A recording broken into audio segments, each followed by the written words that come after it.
आदाब नमस्कार, मैं रिदा खानम। आप देख रहे हैं सियासत टीवी पर हिंदी समाचार। एक नजर डालते हैं आज की हेडलाइंस पर।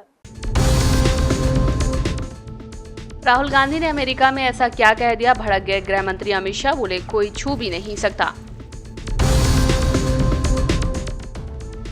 विनेश फोगाट ने लगाया बड़ा आरोप, कहा सिर्फ फोटो खिंचाने पहुंची थी पीटी उषा, हर जगह है राजनीति। आबकारी नीति मामले में दुर्गेश पाठक को मिली जमानत, सीएम केजरीवाल की 25 सितंबर तक बढ़ी हिरासत।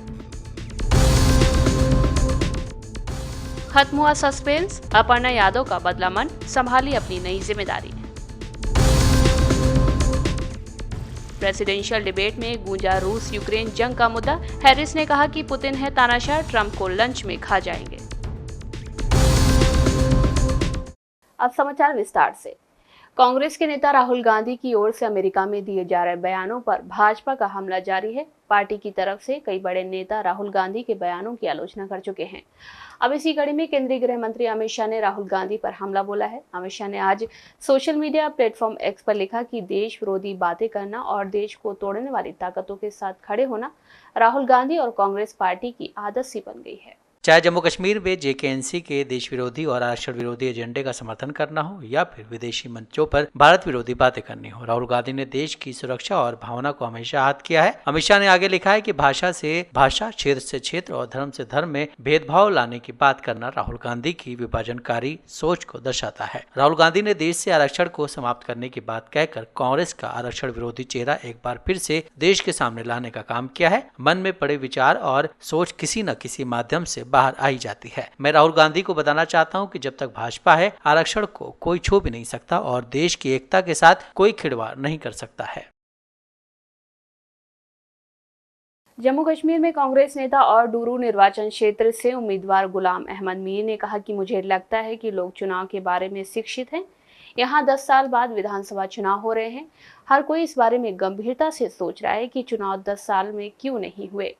मुझे लगता है कि भारी मतदान होगा और निर्णायक जनादेश होगा।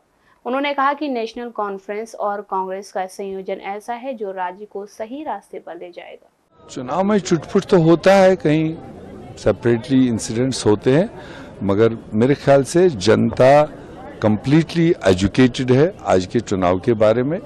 ये 10 साल के बाद यहाँ असेंबली का चुनाव हो रहा है। ये 10 साल क्यों चुनाव नहीं हुआ, वो सारे लोग गंभीरता से उस पर चिंतन कर रहे हैं और मुझे लगता है कि ये डिसाइसिव मैंडेट होगा, हैवी पोलिंग होगी और जो स्टेट को आगे किसी सही रास्ते पर ले जा सकता है और बड़ी कॉम्बिनेशन वो नेशनल कॉन्फ्रेंस कांग्रेस की है। आजकल छोटे छोटे ग्रुप्स और छोटी छोटी पार्टियां तो इसमें कोई बड़ा रोल कर नहीं पाएंगे, डिवाइड वोट कर सकते हैं, मगर जो बड़ा फैसला है, जो बड़ी चीजें हैं, उसके लिए बड़ा कॉम्बिनेशन और बड़ा अलायंस वाइब्रेंट है।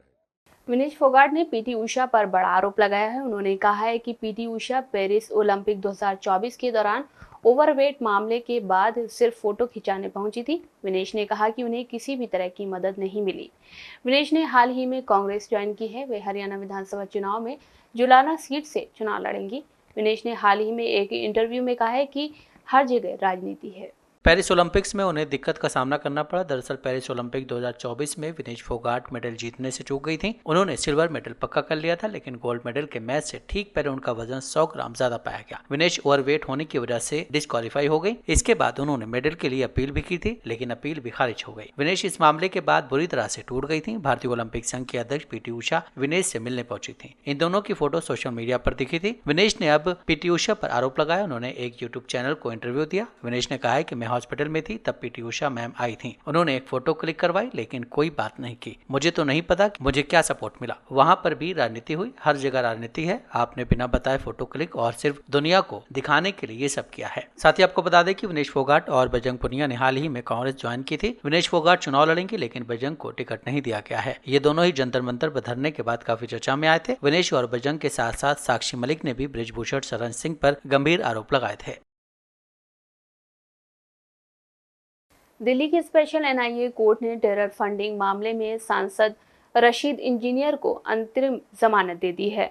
अदालत ने 2 अक्टूबर 2024 तक के लिए रशीद को अंतरिम जमानत दी है। रशीद इंजीनियर को आगामी जम्मू कश्मीर विधानसभा चुनाव के लिए प्रचार करने की अनुमति देने के लिए जमानत दी गई है।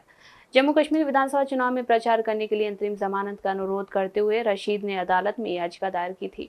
अब इस पर पीडीपी चीफ महबूबा मुफ्ती का बयान सामने आया है। देखिए, इंजीनियर साहब को रिलीज किया, काश इनको पार्लियामेंट सेशन के दौरान रिलीज किया होता ताकि वो अवाम की बात करते। आज उनको इलेक्शन में रिलीज किया गया वोट मांगने के लिए, अच्छी बात है, मगर मैं चाहती हूँ जो हमारे हजारों नौजवान बेगुनाह जेलों में बंद है उनको भी इसी तरह रिलीज किए, उनको भी रिलीज करें। तो ये इस वक्त जो हमारे नौजवान जिनके माँ बाप वहाँ तक जा नहीं सकते, रसाई नहीं है उनकी, उनको रिलीज करें तो अच्छी बात होगी। इंजीनियर साहब को बताया जाए क्रॉस किया है बीजेपी का, रीजनल पार्टी का कहना है यहाँ पे, इसके हवाले से आपका क्या कहना है? देखिए, शक तो होता है क्योंकि अभी तक उनको रिलीज नहीं किया। इलेक्शन आपने देखा होगा कि जो जेलों में हमारे नौजवान हैं उनके माँ बाप को उनसे मिलने नहीं देते, उनको किसी किस्म की आसाइश नहीं दी जाती है। और इंजीनियर साहब न सिर्फ खुद जेल से इलेक्शन लड़े बल्कि उनको कैंडिडेट ढूंढने की भी जरूरत नहीं पड़ती, एजेंसीज खुद उनके कैंडिडेटों का इंतखाब करके उनको मैदान में खड़ा कर दिए वोट काटने के लिए। तो इतना पैसा कहाँ से आता है हमारे पास? तो हमारे कैंडिडेट्स के पास उनके पास इतना पैसा कहाँ से आता, गाड़ियाँ कहाँ से आती है? वो तो कुछ जेल में थे, ये कैंडिडेट किसने खड़े किए? तो ये सोचने वाली बात है। Thank you. जमात से फर्क पड़ सकती, जमात के ऊपर बैन है, मुझे नहीं मालूम क्या वाकई जमात इलेक्शन लड़ रही है या जमात का लिबादा पहन के एजेंसीज के लोग इलेक्शन लड़ रहे हैं। I don't know about that. Nagpur में महाराष्ट्र भाजपा चीफ के बेटे की कार ने कुछ दिन पहले कई गाड़ियों को टक्कर मार दी थी। इस सड़क हादसे के बाद पुलिस ने 2 लोगों को गिरफ्तार भी किया। इस हादसे को लेकर महाराष्ट्र में सियासी पारा भी हाई है। उद्धव ठाकरे गुट के सांसद संजय राउत ने भाजपा प्रदेश अध्यक्ष चंद्रशेखर बावनकुले के बेटे पर गंभीर आरोप लगाए हैं। मैं कौन किसका बेटा है बाप है ने बात नहीं करूंगा, कानून सबके लिए समान है। ये मोदी जी बोल रहे हैं ना ये मोदी जी की बात है, कानून के ऊपर कोई नहीं। तो कानून के ऊपर ये संकेत चंद्रशेखर बावनकुले क्यों है? क्योंकि उसका बाप बीजेपी का बड़ा नेता है। दारू पीकर गाड़ी चला रहे थे 4 लोग, नशे में धूत थे, कंट्रोल के बाहर उसने नशा की थी। तो आपने इतने लोगों को मारने की कोशिश की, जख्मी है जो अस्पताल में है, उसके गाड़ी में एक खाने पीने का बिल मिला है, पुलिस के पास है, पुलिस शायद वो डिस्ट्रॉय कर देंगी। पुलिस को बोलिए, जो कमिश्नर है ना नागपुर के, या रश्मि शुक्ला जो आरएसएस की लेडी वहां बिठाई है, डीजी, उनको बोलिए हिम्मत है आप सचमुच कानून के रखवाले हो तो वो बिल जनता के सामने लीजिए। उसमें लिकर का बिल है, दारू, खाने पीने का बिल है, नॉनवेज, उसमें बीफ कटलेट भी खाया है। मैं ये नहीं बोल रहा हूं किसने क्या खाना चाहिए नहीं खाना चाहिए, बीफ कटलेट खाया है, हमको सिखाते क्या खाना चाहिए क्या नहीं खाना चाहिए। बीफ रखना और बीफ खाना, उसके वजह से आप सड़क पर लोगों का मॉब लिंचिंग करते हो, ट्रेन में मॉब लिंचिंग करते हो। शिमला में मस्जिद विवाद पर बड़ा प्रदर्शन हो रहा है। हिंदू संगठनों ने मस्जिद के खिलाफ मोर्चा खोला है। बड़ी संख्या में सड़क पर प्रदर्शनकारी उतरे हुए हैं। पूरे शिमला में हाई अलर्ट है और सुरक्षा के कई कड़े बंदोबस्त किए गए हैं। प्रशासन ने प्रदर्शन की अनुमति नहीं दी है। ऐसे में पुलिस और प्रदर्शनकारियों के बीच हल्की सी झड़प भी हुई। पूरे इलाके में धारा 163 लागू है। हिंदू संगठनों का आरोप है कि संजौली मस्जिद में अवैध निर्माण का कार्य हो रहा है। इसमें स्थिति बिल्कुल साफ है कि राइटफुल तरीके से और शांतिपूर्ण तरीके से सभी को प्रोटेस्ट करने का अधिकार है और सरकार ने भी ये चीज कहा है कि आप वहां पे प्रोटेस्ट करिए, मगर कोई भी ऐसी परिस्थिति नहीं बननी चाहिए जिससे हमारे शांतिपूर्ण माहौल में कोई वहां पर जो है खराबी आए या उसमें कोई इफेक्ट पड़े। उसके लिए वहां पे प्रिवेंटिव मेजर्स पुलिस द्वारा लिए गए हैं और वहां पे धारा 163 वहां पे लगाई गई है। पुलिस की छावनी में उस एरिया को तब्दील किया गया है ताकि कोई भी ऐसी परिस्थिति ना बने जिससे कल को प्रदेश की लॉ एंड ऑर्डर के ऊपर एक प्रश्न चिन्ह उठे।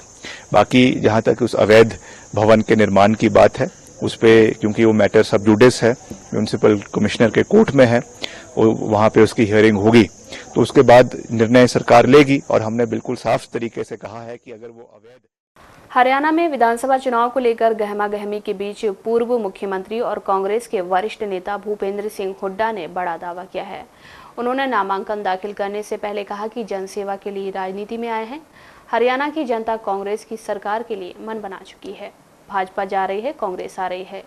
उन्होंने दुष्यंत चौटाला की पार्टी जेजेपी पर भी निशाना साधते हुए कहा कि यहाँ मुकाबला भाजपा और कांग्रेस में है। वोट काटने वालों ने पिछली बार भाजपा के साथ सरकार बनाई थी। आप क्या अपील करना चाहेंगे हरियाणा और किलोई की जनता से, क्या अपील करना चाहेंगे?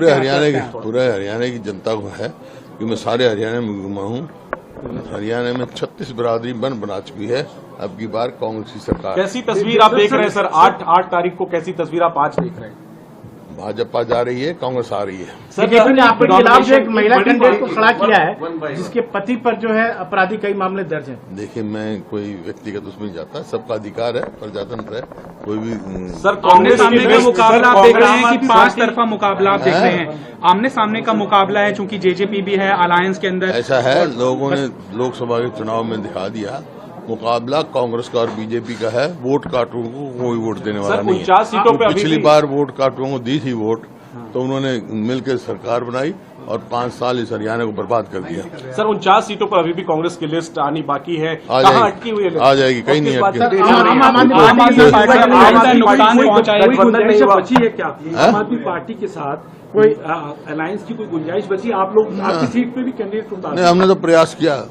कुछ उम्मीद है सर? जैसे सर अलायंस नहीं हो पाया और किसी दल को उन्होंने उम्मीदवार घोषित कर दिए हैं, तो कोई गुंजाइश नहीं है सर अब आम आदमी पार्टी से? मैं बता दूं, हमने तो उनसे प्रयास किया, लेकिन शायद वो नहीं लड़ना चाहते। समाजवादी पार्टी और क्या आम आदमी पार्टी नुकसान पहुंचाएगी? हुड्डा साहब, आपको लगता है? सर, क्या हम हरियाणा विधानसभा चुनाव के लिए जननायक जनता पार्टी और आजाद समाज पार्टी ने 18 उम्मीदवारों की तीसरी लिस्ट आज जारी की है। जेजेपी के 15 और एएसपी के 3 उम्मीदवारों की घोषणा की गई है। दोनों दलों ने रानिया में निर्दलीय उम्मीदवार रणजीत चौटाला का समर्थन किया है। पूर्व मंत्री रणजीत चौटाला ने टिकट नहीं मिलने पर पिछले दिनों भाजपा से इस्तीफा दे दिया था। साथ ही आपको बता दें कि रणजीत सिंह चौटाला रिश्ते में दुष्यंत चौटाला के चाचा हैं। इससे जाहिर है कि अब अजय चौटाला और रणजीत चौटाला एक हो गए हैं, लेकिन दूसरी तरफ चौटाला परिवार का दूसरा खेमा इनकी खिलाफत कर रहा है। वहीं आजाद समाज पार्टी की तरफ से रादौर से मनदीप टोपरा, रेवाड़ी से मोती यादव और फरीदाबाद से निशा वाल्मीकि को टिकट दिया गया है। टोना सीट से जेजेपी ने हवा सिंह खोबड़ा को मैदान में उतारा है। वो एक दिन पहले जेजेपी में शामिल हुए थे। निशांत सिंह और देवेंद्र बबली के पार्टी छोड़ने के बाद टिकट के दावेदारों में उनका नाम सबसे ऊपर था। हवा सिंह मार्केट कमेटी के जोनल मार्केटिंग इन्फोर्समेंट ऑफिसर पद पर रिटायर हो चुके हैं। वहीं उनके बेटे रणवीर सिंह निर्दलीय प्रत्याशी के तौर पर लोकसभा चुनाव लड़ चुके हैं। साथ ही आपको बता दें कि हरियाणा विधानसभा चुनाव की 90 सीटों में से जेजेपी और आजाद समाज पार्टी अब तक अपने 49 उम्मीदवारों को नामों का ऐलान कर चुकी हैं। प्रदेश की सभी 90 सीटों पर एक चरण में 5 अक्टूबर को मतदान होगा। नतीजे 8 अक्टूबर को आएंगे। 2019 में हुए विधानसभा चुनाव के बाद राज्य में बीजेपी और जननायक जनता पार्टी के गठबंधन से सरकार बनाई गई थी, लेकिन बाद में जननायक जनता पार्टी ने समर्थन वापस ले लिया था। दिल्ली भाजपा केजरीवाल सरकार को बर्खास्त करने की मांग कर रही है। भाजपा के विधायकों ने हाल ही में राष्ट्रपति द्रौपदी मुर्मू को ज्ञापन सौंपते हुए कहा था कि दिल्ली की सरकारी व्यवस्था पूरी तरह से चरमरा गई है। केजरीवाल सरकार से राज्य नहीं संभल पा रहा है, इसीलिए आपको बर्खास्त कर राष्ट्रपति शासन लागू कर दिया जाए। उस समय तक तो लगा था कि ये सिर्फ चुनावी दांवपेच है, इसका कोई फायदा नहीं है, लेकिन बीते दिन राष्ट्रपति ने उस ज्ञापन को गृह मंत्रालय को भेजकर सियासत गरमा दी है। इस पर अब आप नेता सौरभ भारद्वाज ने भाजपा पर हमला बोला है। पहले बीच में भारतीय जनता पार्टी को जोश आया हुआ था और वो कह रहे थे कि इस बार अरविंद केजरीवाल को दिल्ली में हराएंगे। मुझे लगता है कोई सर्वे वगैरह उन्होंने करा लिया है और उनको ये बात समझ में आ गई कि दिल्ली में अरविंद केजरीवाल को हराना नामुमकिन है और डर से अब उनको ये लग रहा है कि ये चोर रास्ते से ही राष्ट्रपति के जरिए ही शासन कर सकते हैं। चुनाव जीत के दिल्ली के ऊपर राज करना भारतीय जनता पार्टी के बस की बात नहीं है, इसलिए ये कवायद मुझे लगता है शुरू हुई। दिल्ली आबकारी नीति मामले में आम आदमी पार्टी के नेता दुर्गेश पाठक को बड़ी राहत मिली है। दिल्ली के राउज एवेन्यू कोर्ट ने दुर्गेश पाठक और अन्य को 1 लाख रुपए के जमानत बॉन्ड पर जमानत दे दी है। इससे पहले राउज एवेन्यू कोर्ट ने उन्हें नोटिस जारी किया था, जिसके बाद वे कोर्ट में पेश हुए थे। इधर सीएम अरविंद केजरीवाल और हिरासत में लिए गए अन्य आरोपियों को तिहाड़ जेल से वीडियो कॉन्फ्रेंसिंग के जरिए पेश किया गया। विनोद चौहान को शारीरिक रूप से पेश किया गया। अरविंद केजरीवाल की न्यायिक हिरासत 25 सितंबर तक बढ़ा दी गई है। देखिए, पिछले 2-3 सालों से हम लोग ये नौटंकी देख रहे हैं कि प्रधानमंत्री जी एक फर्जी केस बनाकर आम आदमी पार्टी को खत्म करना चाहते हैं, लेकिन अब वो धीरे धीरे बढ़ते सारी खुलती चली जा रही है। सब लोगों को बेल मिल रहा है, सब लोग जेल से बाहर आ रहे हैं और जेल जो ऑर्डर की कॉपीज आ रही हैं उसको अगर आप पढ़ें और उसको देखेंगे तो किसी भी एजेंसी के पास कुछ भी सब्सटेंसिव प्रूफ ऐसे नहीं है जो केस बिल्ड भी कर सके। लेकिन फिर भी ये दौर इतिहास में लिखा जाएगा किस तरह से एक छोटी सी पार्टी को, जिसने स्कूल के ऊपर काम करने की बात रखी, अस्पताल के ऊपर काम करने की बात रखी, बेसिक इंफ्रास्ट्रक्चर लोगों के ठीक करने की बात की, उस पार्टी को किस तरह से खत्म करने की एक बड़ी साजिश सोची गई, जिसमें पूरी तरह से राहुल गांधी के आरक्षण वाले बयान पर सियासी घमासान छिड़ गया है। भाजपा समेत तमाम सियासी दल इस मुद्दे को लेकर कांग्रेस पार्टी पर हमला बोल रहे हैं। वहीं इस मामले में केंद्रीय मंत्री और अपना दल की नेता अनुप्रिया पटेल ने भी राहुल गांधी पर पलटवार किया है। उन्होंने कहा कि आरक्षण को लेकर राहुल गांधी के मन की बात उनकी जुबान पर आ ही गई। अनुप्रिया पटेल ने राहुल गांधी के बयान पर निशाना साधते हुए अपने सोशल मीडिया अकाउंट एक्स पर प्रतिक्रिया दी है और कहा है कि आखिरकार दिल की बात जुबान पर आ ही गई। नेता प्रतिपक्ष राहुल गांधी जी ने कहा है कि समय आने पर कांग्रेस आरक्षण खत्म कर देगी। याद कीजिए, ये वही राहुल गांधी जी हैं जिन्होंने पूरे लोकसभा चुनाव के दौरान आरक्षण और संविधान खत्म करने का झूठा भ्रम फैलाया। दूसरी तरफ बहुजन समाज पार्टी के मुखिया मायावती की भी इस पर तीखी प्रतिक्रिया देखने को मिली है। मायावती ने कहा है कि केंद्र में काफी लंबे समय तक सत्ता में रहते हुए कांग्रेस पार्टी की सरकार ने ओबीसी आरक्षण को लागू नहीं किया और न ही देश में जाति जनगणना कराई। वहीं अब इनकी आड़ में कांग्रेस सत्ता में आने के सपने देख रही है। इनके इस नाटक से सचेत रहें, जो आगे कभी भी जातीय जनगणना नहीं करा पाएगी। दरअसल राहुल गांधी ने अमेरिका के दौरे पर मंगलवार को जॉर्ज टाउन यूनिवर्सिटी में छात्रों से बात करते हुए कहा है कि कांग्रेस आरक्षण खत्म करने के बारे में तब सोचेगी जब सही समय होगा, जो कि अभी नहीं है। इस बयान पर विवाद के बाद राहुल गांधी ने सफाई भी दी है। उन्होंने कहा है कि वो आरक्षण के खिलाफ नहीं, हम आरक्षण को 50% की सीमा से आगे लेकर जाएंगे। उनके बयान को गलत तरीके से पेश किया जा रहा है। यूपी के सुल्तानपुर एनकाउंटर को लेकर यूपी में सियासत थमने का नाम नहीं ले रही। समाजवादी पार्टी और भाजपा के बीच वार पलटवार के बीच सपा अध्यक्ष अखिलेश यादव ने यूपी में हुए एनकाउंटर को लेकर एक्स पर एक ग्राफ जारी कर आरोप लगाया कि पुलिस जाति देखकर एनकाउंटर कर रही है। हालांकि आंकड़े कहां से लिए गए हैं, इसकी जानकारी सपा अध्यक्ष की ओर से नहीं दी गई है। वहीं अखिलेश यादव ने इस ग्राफ के जरिए उत्तर प्रदेश की योगी सरकार को कटघरे में खड़ा करने की कोशिश की है। सपा अध्यक्ष ने दावा किया है कि भारतीय जनता पार्टी की सरकार में 207 फर्जी इनकाउंटर हुए, जिनमें सबसे ज्यादा इनकाउंटर पीडीए के लोगों के हुए हैं। उन्होंने ग्राफ के जरिए बताया कि प्रदेश में 125 इनकाउंटर पीडीए के लोगों के किए गए हैं। सपा अध्यक्ष ने इस ग्राफ को शेयर करते हुए कहा है कि भाजपा राज्य में इनकाउंटर का आंकड़ा गैर कानूनी हत्याओं की नाइंसाफी का भी आंकड़ा है और साथ ही पीडीए के विरुद्ध हुए अन्याय का भी। इस ग्राफ में बताया गया है कि 207 में से 40 इनकाउंटर अन्य के हुए हैं जो गैर पीडीए के हैं और 42 ऐसे अपराधियों को मारा गया जिनका डेटा उपलब्ध नहीं है। उन्होंने दावा किया है कि एनकाउंटर नकली थे। दरअसल सुल्तानपुर में मंगेश यादव के एनकाउंटर के बाद से समाजवादी पार्टी के अध्यक्ष अखिलेश यादव लगातार योगी सरकार पर जाति देखकर एनकाउंटर करने का आरोप लगा रहे हैं। सपा अध्यक्ष ने कहा है कि मंगेश की जाति को देखकर उसकी जान ले ली गई, जबकि सुल्तानपुर डकैती का मुख्य आरोपी पुलिस पहले ही पकड़ चुकी थी।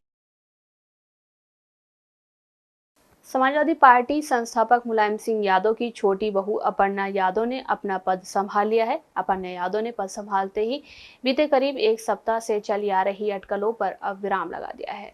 इसके साथ ही उन्होंने बतौर यूपी महिला आयोग के उपाध्यक्ष की जिम्मेदारी संभाल ली है। मैं सर्वप्रथम जो है अपने संगठन का, भारतीय जनता पार्टी का और प्रदेश सरकार का, आदरणीय मुख्यमंत्री जी का बहुत बहुत धन्यवाद देना चाहती हूँ कि मुझे जो है उन्होंने यह पदभार दिया है। मैं ईश्वर से प्रार्थना करती हूँ कि मुझे शक्ति दे कि मैं और मेरी जो टीम है वो हम लोग अच्छा काम कर सके। और महिलाओं का मुद्दा अपर्णा यादव हमेशा उठाती रही है। मैं समझती हूँ निस्वार्थ रूप से मैं किस प्रकार से काम कर सकूँ यह जो है, और आयोग की प्रतिबद्धता जो है उसके अनुसार मैं काम कर सकूं, यह मेरे लिए एक बड़ी जिम्मेदारी है।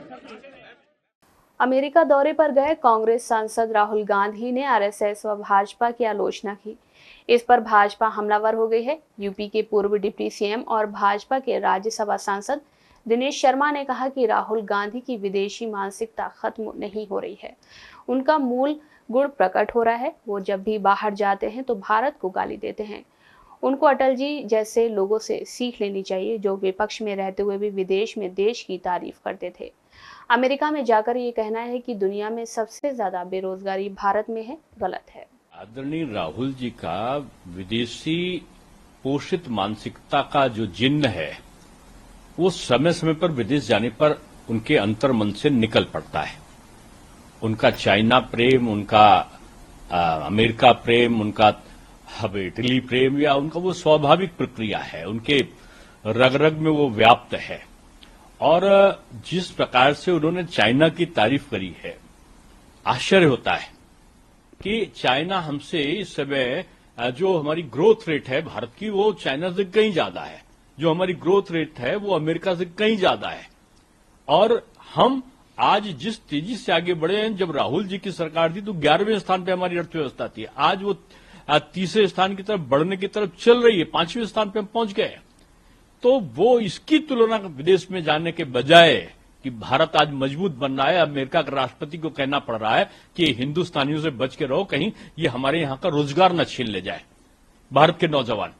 और उस स्थिति में वो भारत के नौजवानों का एक प्रकार से वो उनको डिमोरलाइज कर रहे हैं।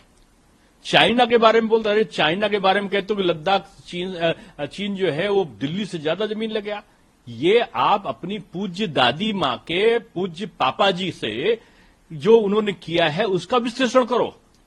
और जो पूर्व प्रधानमंत्री नेहरू जी के समय जो चाइना को जमीन चली गई उनके कब्जे में, जब इंदिरा जी के समय जो बांग्लादेश को पाकिस्तान जीतने के बाद चला गया, तो उनसे पूछो कि तुमने भारत की जमीन को क्यों दे दिया।